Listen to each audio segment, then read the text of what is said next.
to see if this works. Let's see. Looks like I have audio, and I have my overhead.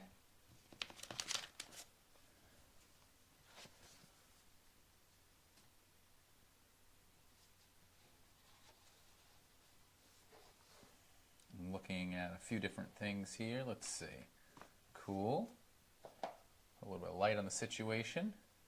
I like how it's reflecting through my glasses. That's fun. So I'm going to adjust a little bit more here. So, welcome. I call this Therapeutic Thursday. It's also just a time to sit, notice kind of maybe what you're working with, right? Your breath, your energy, your levels, and stuff like that. So I'm going to move this back just a little bit. This is a little crazy, right? So I always try to take time out of my schedule to make sure that there's a moment where you notice how you feel, what may be going on, right? We have all these things racing through our heads. We have things we have to do. We have places we have to be. So when you take moments out of your day to just go, okay, I have to take a second to kind of clean up my space, right? I'm going to notice that my area might not be perfectly clean, but I'm going to tidy up a little bit here. Maybe move some stuff out of the way so that I feel like when I go to,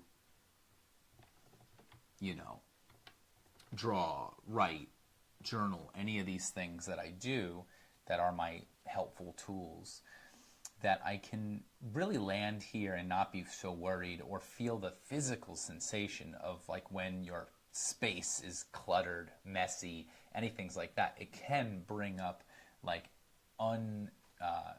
needed or unnecessary anxieties, feelings of discomfort, things like that. So the first thing I'll tell you to do is kind of create a space for yourself that's understandably comfortable, right? So I have my little crystals over here, I can bring those into play. I have these here for me if I want anything that's physically grounding, right? So sometimes a nice heavy rock crystal is a nice feeling to put it in your hands and to feel the physical sensation of something weighing you down, going, okay, whew, I've landed here, I'm noticing, right? So that's one of the first things I'll invite. These are not things, you don't have to buy things specifically. You just have to, you could even be a rock from outside, right? It doesn't have to be something special, but sometimes it's nice to play with the different types, right? So this is red jasper, this is tiger eye, things like that, that if you play with what chakras and different energies and stuff like that, it's fun to play around with what might help, right? That's all I ever try to suggest, is taking chances on stuff that brings a sense of awareness. That's all. So we're here. It's Therapeutic Thursday, I like to call it. So we're going to start with, I really like this mandala drawing oracle deck. Now, one thing I'm going to show you is I just recently did the most recent Zach Corvin full moon drawing, and it was this pattern. So you can see behind the colors is the sacred geometry of, like, there's the seed of life, the flower of life, and then you draw the star, the hexagon, and you connect it, and then he created this cool pattern, and I went through every part of the paper and made the pattern, and then I went with watercolors and I colored it in. So those were the things I worked on earlier in the week, and then I'm starting a new one here on this nice cool brown paper that I really like. So this is just to show you that I do love to spend some time doing these things, even outside of the regulated time of doing them, right? So with that all said, I have all of these different things. Move this to the side as well. And I'm going to bring into play the thing I was talking about. So this is the Mandala Healing Oracle deck. Now, I use this once another week, and I really enjoy it. It's a deck by Denise Jarvine and artwork by Lindy Longhurst. So when you open it up, you'll see it comes with a little guidebook. And if you know anything about cards, like pulling tarot cards and things like that, it could be very interesting to know, like you read through kind of what it represents, and there's little journal prompts and things like that. And it's really a fun little thing to have. And I feel like everybody should have something, some sort of, I want to say deck, right? Decks are kind of what they're put together as. So it's these things that are, when you shuffle them and then you pull one, the idea is that you pulled it at random. And by random, it's usually, could be anything, right? So if it's this one, it says prepare, right? And that could be the card that you end up pulling. But there is something about putting your energy into something, and I've noticed, I've seen it. There are people that do tarot readings that you could see have something about them that they can feel a card, and I used to think it was all BS, and then most of these people are out there trying to get your money, but there are a select few that really do have the energy that is powerful enough to kind of not control, but to interpret.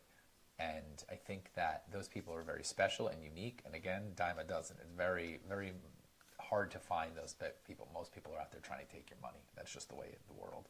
So what I do like about these decks is that you can get them yourself. And it's just I shuffle, I notice, and I usually have like a system of, all right, I'll shuffle it a few times, and then I'll cut the deck in half. And that's just me from playing cards growing up. And usually, almost always, whatever card I pull, whether it's from this or from another deck, any other decks that I have, it's usually very poignant. It's very on point to what I'm doing. And I'll look at another card, I can look at the very next card, and it has nothing to do with what is going on in my life. It gives me no clear indication as to what it's so what I mean is that sometimes these things can be just very, very helpful because it feels like the universe is talking through this to give you the guidance that you're looking for. And sometimes you don't have a guru or a teacher or somebody that helps you. So the best thing you're going to get sometimes is these inanimate objects of decks and things like that. But they're fun to look through, to play with, right? So we're going to play a little bit. I'm going to shuffle it just a little bit more. And the last time we did this, I picked one out on purpose. I picked one out of it that I wanted to work on. This time we're going to just pick one and see what comes up. And I think that that's going to be the fun thing. I know that this light is very bright, but I need it for my overhead. You don't need to know that. All right.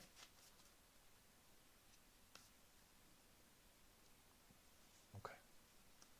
So, let's see. So this is the deck. These are all the cards. They're circular, which I thought was really cool because they are mandalas, and mandalas are circles. So here is our deck. Now, here's our little book. And this is the top of all the cards, if you could see. That's just what all the tops of the cards look like. So I usually, as silly as it sounds, knock. 1, 2, 3. So I take a second, take a breath. Let's check it out. Ooh, see? How perfect. That's what I'm saying. These things, it's crazy. So this is called deliberate creation. So as you can see on it,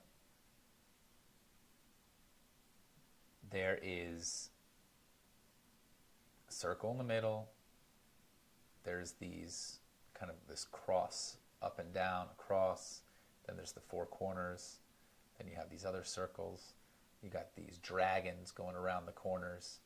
And I have pulled this card before. I have not pulled, out of the however many cards there are in this whole deck, that many. So to be able to pull the exact same one again is pretty crazy. and for it to be the exact thing that we're doing right now, which is deliberate creation.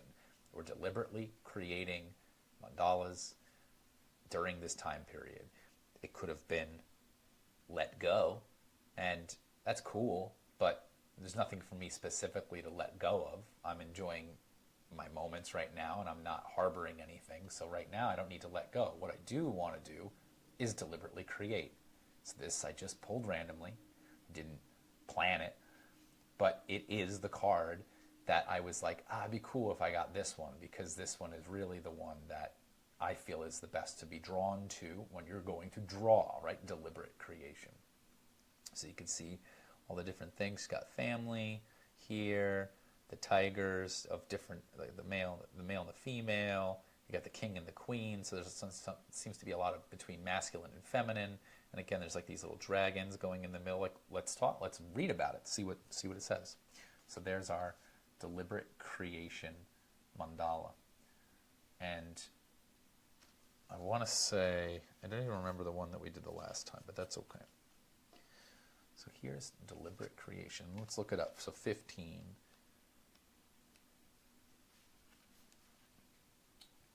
So I'm going to read about it here. Hold that off to the side a little bit. So this is deliberate creation. It is desired improvements fly out from you as rockets of energy into the quantum field of all possibilities. Here they are organized into symbiotic components needed to create your desires, and then the law of attraction carries it to you as a specific frequency. I love talking about frequencies. Feel centered and worthy, tune in, and receive your desires. So this is something I found really interesting, because it is talking about, obviously, frequencies, which I do Tune In Tuesdays. I talk about frequencies and vibrations and all that, because I find it to be very interesting that these things are connected. And there's something about law of attraction. I don't have like this a whole lot of background in it. I know that there is something about that you manifest what you put your energy into, and I think that there's something to be said about that, right? I usually can get a hair out of my mouth here. If when you try hard at something and you put your efforts into it, usually you can accomplish goals, and that usually to me is the same concept of this law of attraction. Like you get what you put in. Like if you put in the effort and the work, and that means mental, energy, thinking about something, wanting something enough, and then putting the actions to follow that up, usually will end in the result of getting the thing that you tried to get. That's just kind of law. So that's kind of the way it works. Now, sometimes things get in the way, and then the whole law of attraction being more like, if it said feel centered and worthy, tune in and receive your desires. So you also have to be able to receive the things that maybe you think you want something, and then you get it, but you're not really open enough to receive it. So then it's part of the problem is not being able to receive. So part of this is noticing your energy. So it's talking about energy flying into the quantum fields of all possibilities. So that means that if you have a lot of energy, right, you should be putting it forth into something that is worthy of that energy, right? So it says healing reflection. Feel good on the way to your desires. Sounds great, right? So let's start with what it says. So it says, place the deliberate creation card in front of you. Take a deep breath. As you exhale, focus on the center of the mandala. This is your sacred space of creation. You are the queen or king of your inner realm. So talking about this center here, right? So you are the king or the queen of your inner realm, that idea of the inner you, right? The silence that doesn't move within you. It says the inner creates the outer, so you need to start from the center, right? We always start all mandalas from the middle, from the center point. So the inner creates the outer, so you start from the middle and work your way out. Your physical reality is not something imposed upon you, but something you have